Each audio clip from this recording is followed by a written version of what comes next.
Our economy is undergoing rapid change. Every day, the news is filled with examples such as free trade, the globalization of our markets, and the layoffs and massive restructuring at businesses that were models of excellence just a few short years ago. Increasingly in our competitive economy, organizations can no longer look to what has made them successful in the past. In order to survive, they must search for and implement bold new approaches. As competition continues to increase, organizations and individuals alike are under greater pressure to sell their products, services, and ideas more effectively. Michael Smythe is president and founder of Impact Revenue, Inc.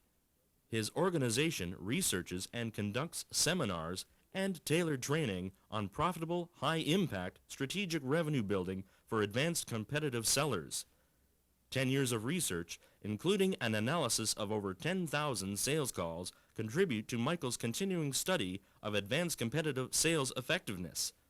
Much more than the traditional approach to selling products, services, and ideas, his focus is on how to create a sustainable competitive advantage by developing salespeople into highly effective competitive weapons. Michael has had tremendous success in working with organizations in a variety of industries, including high technology, computers, software, healthcare, law, construction, real estate, insurance, automobile, franchising, and service. His approach goes against the grain of traditional sales training. His work is getting rave reviews and produces tremendous results. Michael received a degree in economics from the University of Western Ontario and his law degree from Osgoode Hall Law School in Toronto. We are pleased to present a portion of Michael Smythe's critically acclaimed Revenue Specialist Seminar on the specifics of advanced competitive sales performance. Having dedicated most of the past 10 years to studying and enhancing advanced competitive sales performance, I can tell you that change is the dominant theme. Simply put, techniques that used to work in making sales don't work very well anymore. And what I find most alarming is that the majority of salespeople and sales organizations are ill-equipped to meet today's new challenges. Recently, North America's leading competition expert, Professor Michael E. Porter from Harvard, was commissioned by the Business Council on National Issues and the Government of Canada to complete a study on this country's competitiveness. His report is somewhat alarming, but I think hits the nail right on the head. Mr. Porter says that Canada today is at an economic crossroads, and the core of its economic prosperity is at risk. He says that in many respects we are ill-equipped to respond to a rapidly changing competitive environment. Well, my research clearly shows that this is very much the case among sellers. There are all kinds of examples of the high cost of ignorance of this change and the inability of most salespeople and sales organizations to adequately respond to it. One need only look at IBM. IBM has long been considered by many to be one of the world's greatest sales organizations, yet today in New York, IBM stock is trading at as little as half of what it was valued at just a few short years ago. There's been massive layoffs and the company is undergoing dramatic restructuring. The selling climate has changed and will continue to change rapidly even for the world's best sellers. Perhaps the most ironic thing about the inability of salespeople to respond is that quite often it's the sales trainers and sales managers themselves that are unknowingly the greatest obstacles to meeting the challenge of a rapidly changing competitive sales environment. Now, I want to tell you that I'm not here today to pick on sales managers or sales trainers, but what I want to do is draw to your attention the fact that the rules are changing rapidly and it's difficult for salespeople to keep up. Now, why do I say this? Well, in order to answer that question, I must tell you a little bit about my research. When I first set out to study sales performance, I did what the experts said to do. They said go out and find some top performers and tap into their knowledge, so I did. I searched out top performers in a variety of fields selling all kinds of products, services, and ideas. I asked them what they did that made them so successful. Well, first, this was very confusing as I was getting dramatically different answers from everyone. In fact, many explanations were completely contradictory, even among top performers selling identical products to the same customers. I was thoroughly puzzled and, to put it mildly, very frustrated.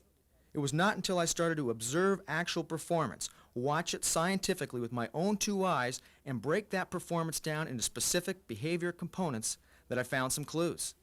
Some similarities started to appear. In fact, it didn't take long for me to learn that the vast majority of top performers can't accurately identify what makes them so good. Now, this is not to say that most of them won't try and tell you. Most will speak at great length about what they think contributes to their success. However, the reality is that few actually know. The results were even more revealing when my research became more sophisticated. I expanded my analysis to include observing average performers and poor performers as well as top performers in action.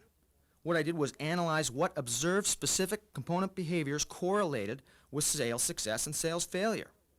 Clear differences were evident that distinguished the observed behavior components of various sellers. The behavior of top performers was consistently different than the behavior of average and poor performers. The results were fascinating. And one of the things that I learned, the research strongly reinforced, was the fact that asking top performers for advice is not terribly helpful. In fact, it's often misleading. Now let's think about that for a moment. Since most sales managers and sales trainers themselves were promoted because they were top performers as sales reps, you can begin to see the problem. All of a sudden, they're responsible for coaching others on how to get the same outstanding results that they did as sales reps. Almost all of them think they know what it takes, but very few actually do know. They can do it themselves, but they have great difficulty teaching others how to do it. Get the picture? How many of us have encountered the all too familiar scene when a sales manager goes out on a call with one of the reps? What often happens? 2 minutes into the call, the manager takes over and the rep is sitting there looking on in disbelief. I call this whole self-perpetuating phenomena competitive sales problem A. That is, since top performers have great difficulty accurately identifying what makes them so good, it's hard for them to train or manage others to get the same good results. The small minority of successful sellers that can effectively teach others what they did are finding that the rules are changing. What made them so successful isn't working like it used to. Many conscientious sales managers and sales trainers soon realize that they have difficulty in accurately identifying what creates the results, so naturally they turn to the material written by the experts. Well, what about the material and the books written by the experts on selling? How helpful are they? My favorite example is a national bestseller called How to Master the Art of Selling by the nation's #1 sales trainer, Tom Hopkins. I'm told that Mr. Hopkins has personally trained over 1 million salespeople. On the cover of his book, in bright red and yellow lettering, it states, "The best book ever written on the subject of selling." Not a bad place to start. Well, I'd like to read a brief excerpt from Mr. Hopkins' book. Mr. Hopkins writes, "I saw a bullfight on television. About 3 minutes into it, I began to see the parallels between the broad aspects of bullfighting and selling. A roar goes up as a ton of live beef charges onto the sand. The bull, the client, has entered the arena.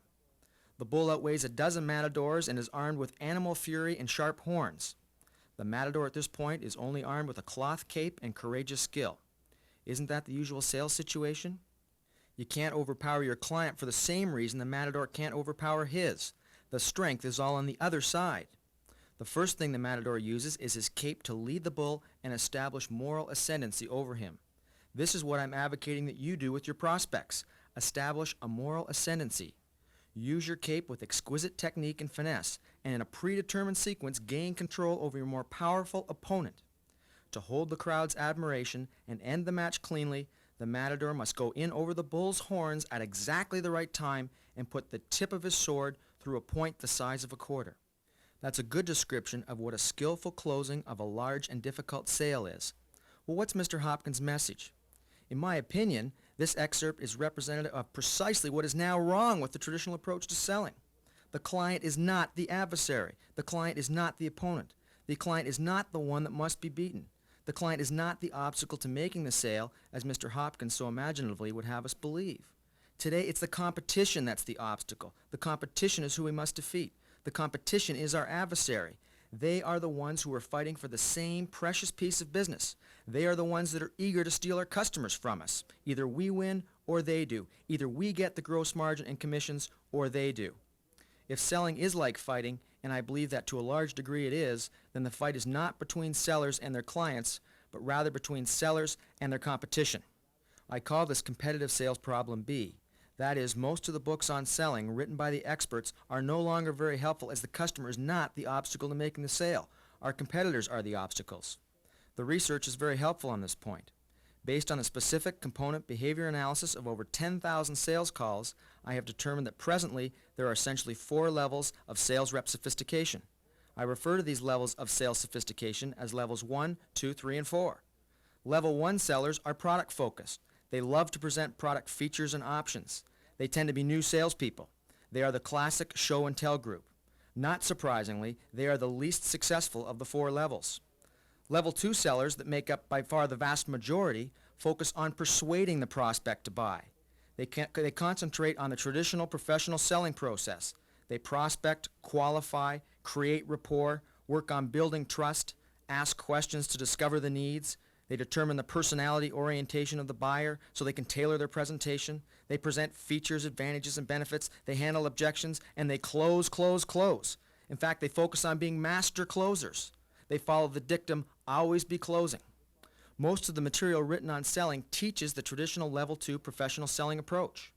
The problem is that Level 2 selling is largely ineffective for the vast majority of today's competitive sales situations. Furthermore, much of what Level 2 sales trainers are teaching are in fact sales myths, tactics that may have been effective in years past, but that have since gone the way of the dinosaur. The same can be said about the majority of books written on selling. The research shows that many of the elements of the traditional Level 2 selling process actually reduce the chances of sales success in today's highly competitive environment. Now, I suspect that many of you are finding this somewhat alarming. I know that I did at first. After all, I was taught the professional selling process myself. I, too, have been through several training programs and have attended a number of sales seminars given by highly respected experts in the field. But let's look at this a little closer. Do you know that most of the traditional Level 2 selling approach has been around for 60 years? In fact, there's dusty books in the library. You can sign them out. I know I did, and I was amazed at how little has changed in terms of what's being taught. How many professional disciplines have stayed virtually the same over the past 60 years? Can that be said about medicine, engineering? No way. There's been incredible change, and the same is true for sales. Well, why is the Level 2 selling approach no longer effective? Well, first of all, it is much more competitive today. Buyers are also much more sophisticated, more knowledgeable, and more demanding. Clearly, it's not as easy to sneak up behind a prospect and at precisely the right moment, capitalizing on moral ascendancy and finesse, stab them in that special spot the size of a quarter behind their head and part them from their hard-earned dollar. I mean, come on. Perhaps the best example of how much has changed is the traditional approach to closing. What does traditional Level 2 sales training teach us? The ABCs of selling. Always be closing. And go to the bookstore and look at the books. 101 ways to close a sale anytime, anywhere, any place. I mean, more has been written on the subject of closing than any other single selling topic. It's the stuff that best sellers are made of. Yet make no mistake about it, today closing techniques have very little to do with sales success. The actual research is very clear on this point. Well, why is that? Well, closing techniques simply put pressure on the buyer, pressure to make a good decision. They shorten the length of the sales cycle, and that's good, right? Well, it's good if you're going to get the business, but it's not good if you're going to lose it. Are you aware that putting pressure on buyers actually reduces your likelihood for success in fully 85% of non-retail sales today? Buyers resent pressure. They lose respect for the seller, and pressure reduces post-sale satisfaction and lowers the likelihood of repeat business. The fact is there are more competitive alternatives available.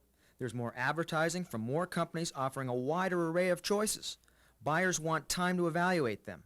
They're more demanding and sophisticated, remember? It's no longer good enough to get a good deal. People want the best deal. They need time to investigate the alternatives. Most buyers are no longer comfortable unless they make an informed purchase in the competitive context. Now, I know many people invest a great deal of time to make sure they're getting the best value, often spending more on their search than they can save. In fact, I was in New York City recently with a good friend of mine who happens to be a very successful doctor.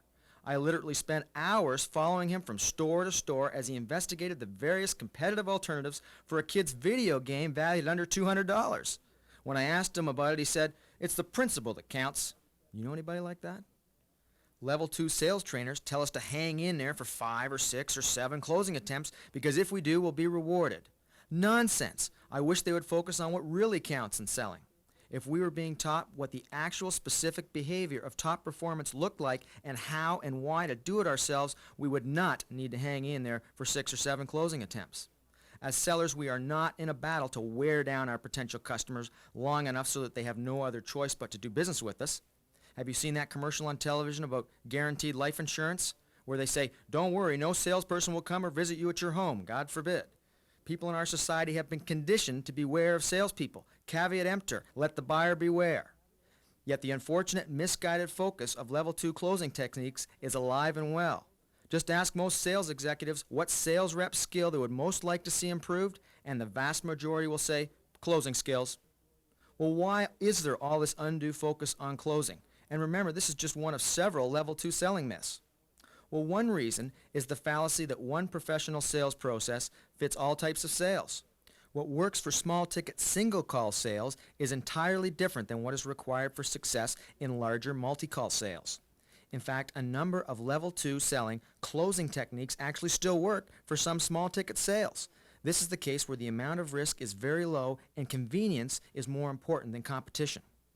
I should emphasize that this is the case in only 15% of non-retail sales, and it's wrong to conclude that the same closing techniques must also work for larger sales. This is a classic level 2 mistake.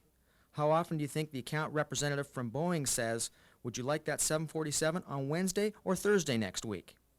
I mean, why else are closing techniques so unjustifiably popular? Another of the most compelling reasons is the proximity of the close to obtaining the order. Since the obtaining the order always happens immediately following the closing question, sellers incorrectly conclude that it was the closing question itself that got them the order. Wrong, wrong, wrong. Remember Pavlov's dog? Where Ivan Pavlov showed a dog some food and the dog salivated? Showed the dog some food and the dog salivated? Showed the dog some food and rang the bell and the dog salivated? Showed the dog some food, rang the bell, and the dog salivated? And after several repetitions, the dog was conditioned to salivate upon ringing of the bell, which had absolutely no real connection in nature with causing the dog to salivate. Well, sales authors and sales trainers have conditioned us just like Pavlov's dog. Just because you ask for the order immediately prior to obtaining the order does not mean that's why you won the business. Level 2 sales trainers are reinforcing the wrong behavior simply because of its proximity to the victory. Well, when do sales managers tend to go out in the field to help their people? That's right at the close when they mistakenly think that all the chips are on the line. Isn't that almost always the case? Well, again, the research shows that sales management can have a much greater positive impact on success if they get involved much earlier in the sales cycle. In fact, often it's much too late to have any impact at all if a sales executive waits for the close. Furthermore, how much influence on shortening the crucial length of the sales cycle can a sales executive have if they wait until the very end to get involved? It's like keeping your most talented high-impact player on the bench until late in the fourth quarter. The game's most likely already over. The irony is that sales trainers and sales managers spend way too much time and emphasis on closing techniques and handling objections because they teach obsolete sales techniques. Level 2 sales training teaches tactics that actually reduce the chances of sales success. In fact, I've seen examples where special training courses on traditional closing techniques have had the effect of reducing the success ratio of groups following the training as compared with control groups of equal skill. Level 3 and 4 sellers focus on obtaining the appropriate level of commitment for each sales call. They understand that the objective is to seek an order or an advance. An advance is an action or an event that moves the sale closer to a decision. Advances are much different than continuances. Continuances are where the sales will continue, but there is no agreed upon action or event that keeps the buying process moving forward. Level 2 sellers are always getting continuances. Ask them what's the next step. They'll tell you that they're going to call the prospect back next week. A callback is a continuance, not an advance. Top performers always seek the appropriate advance, and for good reason. There's a strong correlation between obtaining advances and sales success. More on this later. But teachers of Level 2 sales training persist and continue to thrive. They are talented, motivated Level 2 experts that are out there that can do a great job of getting their audience all pumped up. But the problem is, it's like putting a fresh coat of paint on a rusty surface. It just doesn't stick. All the motivation in the world won't make up for an essentially obsolete approach. The impact on actual results or the lack thereof bears this out. Organizations are getting tired of the hype and empty promise of these programs.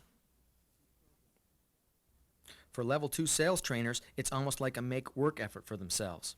I have this picture in my head of their annual conference in Hawaii where all the Level 2 sales trainers and authors gather once each year. They get everybody in this huge room and they lock the doors. Then they discuss what new lousy sales techniques they can teach so that buyers will have more objections and be more difficult to close. Then they'll be able to offer more courses on Level 2 selling on how to handle objections and close more effectively. Hell, maybe they can even write a few new bestsellers. Not a bad business. It sounds a lot like what lawyers do, create more work for other lawyers and make the whole system less effective and more expensive. Well, there's several other similar myths as well. But I'm not here to be a cynic and profess doom and gloom. On the contrary, there's an incredible opportunity today. Think of it.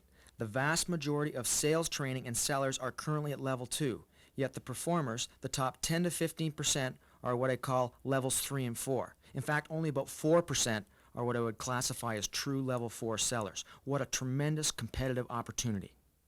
The observable component behaviors of top performers are radically different than their level 2 counterparts. Much of what contributes to their success goes against the grain of the traditional level 2 selling approach. That is precisely the focus of this course, what the specific component behaviors are of level 3 and level 4 sellers that correlate with the tremendous success that they enjoy in today's highly competitive environment. We are not just going to identify what works, but also why it works, and specifically how you can make the techniques work for yourself. Michael Porter says that if the current trajectory continues, the standard of living for Canadians seems destined to fall behind. I agree, but not for level 3 and level 4 sellers. They are different. You may have heard about the studies that show that top 4% of sellers earn up to 54 times the income of the average performers. Incredible differences in results and a very compelling reason to aspire to that top group. So what are levels 3 and 4 all about? Well, level 3 and 4 sellers understand that they must be good enough to have a perceivable competitive edge each and every time they compete for business. I refer to level 3 salespeople as competitive salespeople. Level 3 sellers are keenly aware of their market and their competition. They focus on being distinctive. In fact, I'm reminded of a story about some friends of mine. Bill and Katie are married and have 2 children. Since they both are career-minded and often work late, they have an agreement that Katie will always be at home with the kids on Monday and Wednesday evenings, and Bill would be at home with the kids on Tuesday and Thursday evenings. Well, late last spring, Bill and Katie were having dinner and were talking about getting their home painted. Katie suggested that they get a couple of estimates, so they agreed and that each would get one estimate, and they'd get together a week later and compare notes. Well, a week went by, and Bill and Katie sat down to see how each other had fared. Well, Bill, who prides himself in knowing about such things, started off. He said, "Honey, you're not going to believe what happened. I was at home on Tuesday evening, and a young man knocked on our door. He was dressed in a painting uniform and introduced himself. Can you believe it? He was from College Painters. He was very friendly and said his manager was in the area and would be happy to give us a free estimate for any painting work we might need. He gave me his manager's name and a flyer, so I called their office. They said that the manager wasn't there now, but that he would return my call promptly, so I left a message. Sure enough, he called me back the next day at the office and set up an appointment for Thursday at 7 p.m. How's that for good luck? Well, Katie had this funny look on her face. She smiled and said, "That's great, Bill, but I've got some news for you. I was at home on Monday evening and a young college student came by. She was dressed in a uniform and was soliciting estimates for student painters. She left me a flyer and suggested that I call for a free estimate, so I did. A manager called me right back and agreed to come over for a free estimate on Wednesday night." Bill said, okay, but my guy really seemed to know what he was doing. He was right on time, he had a firm handshake, and he looked me right in the eye, and I liked that.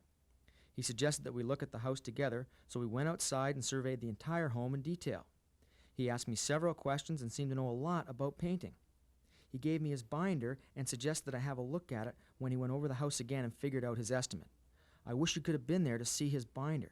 It was fabulous. It had lists of clients that he had painted for and a lot of information about paint failures and adhesion. Well, by this time, Katie was laughing. Bill, somewhat irritated by this, asked, "What the hell's so funny?" Katie explained that what happened on Wednesday evening at 7 p.m. She said the student painter manager, Tracy, had also arrived on time. In fact, she was a couple of minutes early. She too walked around the entire house with me and seemed very knowledgeable about painting. The funny part is that, well, you were so impressed with your guy's binder, well, Tracy had the exact same thing, paint failures and all. Bill sat there somewhat amazed. Katie continued. After about half an hour, Tracy came back to the door and I invited her in. She had a complete proposal all neatly written up on a 3-part pre-printed estimate form. Bill said so did his guy. Then Bill asked if Tracy's company did all the required surface preparation. Katie said absolutely and explained about the 4 different levels. Well, Bill was scratching his head. He'd already heard about the 4 different levels. Not quite as confident, Bill volunteered that college painters only use top-quality Glidden paints, that their students were professionally trained, and that all their work was guaranteed in writing. Katie said, ditto. Bill said, now I suppose you're going to tell me that they've got a client satisfaction card as well. Katie said, not exactly, but they do have a client satisfaction hotline. Well, by now, Bill was starting to laugh. But getting serious just for a moment, Bill said, well, my guy has called me every day since he did the estimate. He really wants the job. Katie said, so does Tracy. She's already called me 3 times, and I bet that's her calling right now. Well, guess what happened? That's right, they went with the lowest price, and the amazing thing is that the prices were almost identical. There was less than $30 difference on a $1,000 job. Well, I see this happening in almost every industry. Salespeople tend to have the blinkers on. They're inward focused. They concentrate on their products and services and on making their presentation absolutely wonderful without regard to differentiation. If a customer receives 5 absolutely wonderful presentations, if there's no other perceivable differentiating factor, then the lowest price will always win every time. Yet few salespeople can succinctly describe how their offering is clearly distinctive. Even if a seller does understand how their product or service is distinctive, they have great difficulty in selling it distinctively so that their customer clearly understands the value of the uniqueness. Well, why this inward focus? The answer is quite simple. Because the customer is treated as the obstacle to the sale, Level 2 sales training focuses on persuading them to buy. No need to concentrate on anything else. Level 3 and 4 sellers understand that their competitors are the obstacles. Therefore, they invest a great deal of time in competitive reconnaissance. They are aware of the ongoing changes in market share.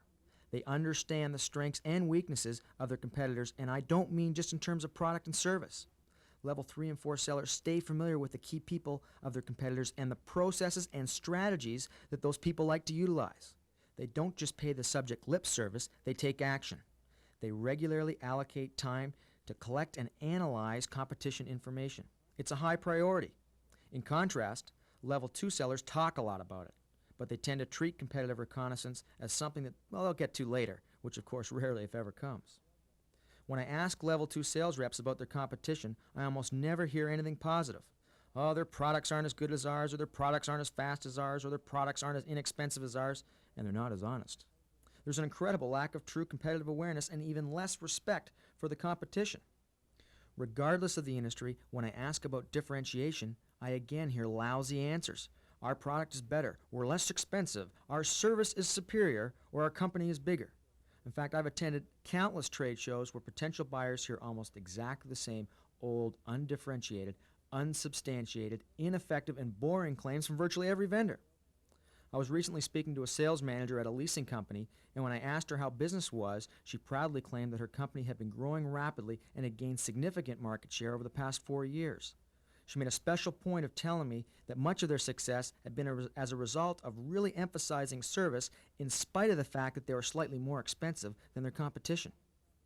A few minutes later in the same conversation, when I asked her about what kind of sales training her company offered to help her reps distinguish themselves from their competitors, she shrugged and said, sales training doesn't matter, it's all price in our business. You can't differentiate yourself. Well, I found this particularly interesting as one of her sales reps had previously called on a company I was doing some work for, and I had had occasion to sit in on the meeting. And I can tell you it was a classic Level 2 pitch, undistinctive and thoroughly ineffective. Well, does one have to be 10 times as good in order to generate 10 times as much business? The top 4%, the group that earns up to 50 times as much income as the average performer, are they 50 times as good? Well, the answer is no. One of the terrific things about selling in a competitive marketplace is you don't even have to be twice as good in order to win. Consider 2 basketball teams. One is just slightly better. In fact, each time the 2 teams play, Team A wins by a single point. Well, if they play each other over 20 times over the course of the season, come playoff time, Team A's record vis-a-vis Team B is 20-0, while Team B is 0-20. An incredible difference, and this in spite of the fact that each of the 20 games was very, very competitive and was won by only a single point. Well, the same is true for selling. In a competitive sales situation, even if the battle is hotly contested between 2 rivals, the winner receives all the rewards while the loser receives 0. Well, Level 3 sellers are intimately familiar with the competitive landscape. Level 3 sellers know that when it comes time to win the business in a competitive situation, they must develop problems that they can distinctively solve. I call them DSPs, distinctively solvable problems. Well, DSPs are problems that a Level 3 seller is uniquely positioned to best solve in the competitive context.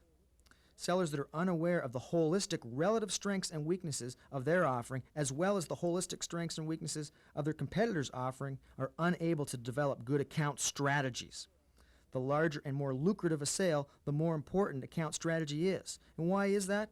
Well, competition is more prevalent and more skillful when the rewards are high. Pure sales skills are important, but strategy is crucial. Level 3 sellers are familiar with the 5 basic battle strategies. Their understanding of their enemy allows them to select the most appropriate strategy in the competitive context. One of the favorite competitive account strategies of Level 3 sellers is strategy number 2, which I call changing the ground rules for a decision. Advanced sellers will often work to tailor decision criteria to ensure their victory. Anyone who's had the privilege of being an integral part of the preparation of a request for proposal will know what a delight it is to tailor the decision criteria to their liking. Often the ground rules can be changed late in the sales cycle unbeknown to the competition. How do Level 3 sellers do this? By effectively shifting the acquisition focus into areas where they are distinctive and strong.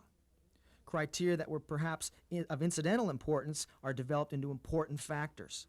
Similarly, factors that were originally driving the decision may be relegated to a lower level of significance. Obviously, a clear understanding of the competitive landscape is very important for this to be effective. How can a seller tailor the decision criteria? Well, one way is to broaden the scope for a decision. What about the future?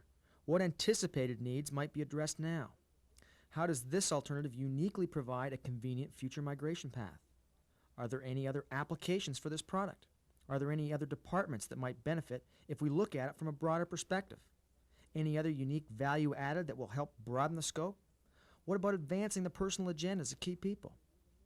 Level 3 sellers consider these and many other factors when changing the ground rules and pulling the rug out from underneath their competitors. The competition mistakenly thinks the battle's being fought on the stated criteria and are often unaware that the rules have been changed until it's too late. Unfortunately, Level 2 sellers with their inward focus often proceed blindly like lambs to the slaughter, often unaware that they are developing problems that are better solved by one or more of their competitors. Competitive awareness and the use of strategy are two of the major factors that separate Level 3 sellers from their less successful Level 2 counterparts. Another one of the major distinctions evident when analyzing the specific component behaviors of top sellers is that they seek to develop what are called explicit needs. Explicit needs are different than implicit needs. Let me explain. The traditional Level 2 professional selling approaches teaches us to ask questions to determine the needs of the buyer. When Level 2 sellers have determined the need, they can then tailor their presentation of the features, advantages, and benefits of their product or service to meet those needs. Does that sound familiar? Well, what happens when they present their solution? Well, most often they get objections. Why is this? Well, the reason they get objections is that they are presenting solutions to implicit needs. And what I mean is that they are presenting what I refer to as hopeful benefits, benefits that they think will fulfill the needs that they have discovered. The problem with this approach is that the research clearly shows that there's a strong correlation between the occurrence of objections and sales failure. In fact, even when objections are well handled, they correlate with call failure. Yet most sellers think that they can identify their prospect needs based on inferences from the prospect's responses to their questions. Well, let me give you a simple example. Here's a seller of laser printers. How are you currently addressing your envelopes, sir? By hand. And how many letters do you send out each week? Well, we send out several hundred. Well, that sounds like it's a very time-consuming process. Yes, it is. And how long does that take you? About 2 minutes per letter. And you say that you send out several hundred each week? Yes, on average, probably about 300 per week. Well, that's 600 minutes of someone's time each week. Let's see, that works out to 10 hours, and at roughly $10 per hour, you could be saving $100 each and every week if you're just using our laser printer that prints labels. And let's see, that means that the cost of the laser printer, you could pay for the whole thing in less than 18 weeks. Is that right? Well, if you look at it that way, you're probably right. Well, sir, would you prefer then to purchase your laser printer outright, or would you rather lease it? Well, wait, not so fast. I don't want your laser printer. The dreaded objection. The seller looking on is now dumbfounded. I mean, what did the seller do wrong on this simplified example? They thought they'd uncovered a need, when in actual fact, all they had done is discover an implicit need. On the surface, the sale looked like a no-brainer, a simple cost-benefit, financially justified sell, but there's a very serious objection. Level 3 sellers don't make the same mistakes. They continue to probe until they uncover an explicit need. And an explicit need is one that is specifically communicated to you by the buyer. I really need this. And this is an extremely important distinction, as the research shows a very powerful correlation between the development of explicit needs and call success. Our research shows that sellers that develop explicit needs enjoy 4 to 8 times as much success on average as compared with sellers that develop implicit needs. So let's continue with our simplified example questioning as a level 3 seller would. Do you consider having to do these labels by hand a problem, sir? Well, yes and no. How do you mean? Well, there's no doubt that it takes a long time, but the extra time is well worth it. It is? Yes, we found that our response rate is much higher if we handwrite the address than if we use pre-printed labels. People can tell when a label has been done on a computer and it makes it look like junk mail. Are you concerned about the professionalism of the appearance? Yes, I am, but I'm more concerned about the response rate. Well, what would it mean to you if you could maintain the same response rate yet produce a professional-looking address? Well, that'd be great. In fact, we used to do that when we typed the address right on the envelope itself, but it took way too much time. What we really need is a way to have the address automatically and quickly typed directly on the envelope. No more handwriting, no more computer labels, and faster speed. Aha, we have an explicit need. The key distinction in this simple example is the development of that explicit need. The prospect came right out and said that they need exactly what the seller's product can do. A level 3 seller will continue to probe even beyond this point, and we'll find out why later. There are a host of other pleasant side effects to explicit need development. Developing explicit needs prevents objections. Buyers are much less likely to object if they've expressly communicated to you precisely what it is that they need. Does that make sense? Explicit need development also enhances a seller's ability to strategically differentiate themselves, and we'll be talking a lot about that later on in the day. Developing explicit needs also helps rehearse buyers for internal selling, which is very important in larger multi-call sales where much of the selling happens in the seller's absence. Again, more on this later. Well, how do level 3 sellers develop explicit needs? Well, they do so by using effective probing techniques. Selling is very much like a science in this regard, not an art. Top sellers ask certain types of questions, and I've classified these types of questions that top performers ask into 4 simple categories. I call this the high-performance questioning model. The high-performance questioning model is very, very powerful. In fact, it's designed to uncover explicit needs. And when the high-performance questioning model is combined with effective account strategy, the result is of formidable competitive significance. The seller can uncover strategically developed explicit needs from distinctively solvable problems that only the seller can clearly best fulfill in the competitive context. We'll be exploring the high-performance questioning model in a great deal of detail. Once again, we'll be sticking with our theme of not only outlining what should be done, but also why and how to. By now, you'll probably not be surprised to discover that the high-performance questioning model is radically different than what traditional level 2 selling approach teaches us.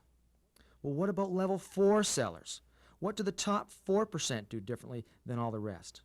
Well, the first point is that they do everything that the level 3 seller does, but they take it a significant step further.